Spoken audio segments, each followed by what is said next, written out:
So 36 gives prominence to Simon. He's already being named apart from the others. And they that were with him followed after him. And when they had found him, they said unto him, All men seek for thee. And that's because his fame was already out there and people wanted to see him. He's been doing some quite remarkable things. He's made some quite remarkable claims right up front here. And his name would have been bandied around a little bit now.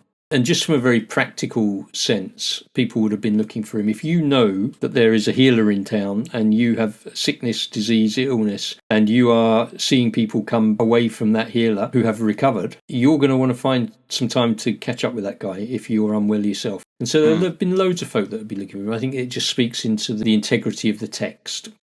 38. Jesus says, Let us go into the next towns, that I may preach there also, for therefore came I forth. What's being said at the end there? For this purpose I've come. This is what I came to do. Right. We need to move on from where we are, and we need to go out and do what I've come to do, which is to preach in other areas as well. So he's not just somebody who is tied down in Capernaum. He's somebody who has got a mission, and that mission is going to take him outside the bounds of his familial operating base of Capernaum, setting this up for us and recording the fact that Jesus is very aware right at this time that he's got a job to do. He spent time in communion with God. He's then found by the disciples. The disciples say, yeah, look, everyone's after you. Come back and deal with these guys.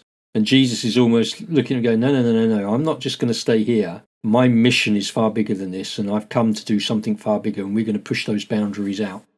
The narrative moves on, and in 39 he says, And he preached in their synagogues throughout all Galilee and cast out devils. And I'm trying to equate it with Matthew, because Matthew, when he gets to this point, talks about his fame went throughout all Syria, and they brought unto him all sick people that were taken with diverse diseases and torments. And then he talks about multitudes of people from Galilee and from Decapolis, which is the Greek-speaking or heritage east of the Sea of Galilee, and from Jerusalem and from Judea and from beyond Jordan. I'm assuming it's a similar time period there. In other words, they were streaming into this small part of the northwest Sea of Galilee because of the major trade route that was going through. Perfect place for people to come and visit him. That Mark account links directly across to Luke 4:42 to 44, which says, And when it was day, he departed, went into a desert place, and the people sought him, and came unto him, and stayed him, that he should not depart from there. So they're trying to hold him back. You read that in conjunction with the Mark account, which is saying, no, I've got a mission to do. And he says unto them, I must preach the kingdom of God to other cities also, for therefore am I sent. And then he preached in the synagogues of Galilee.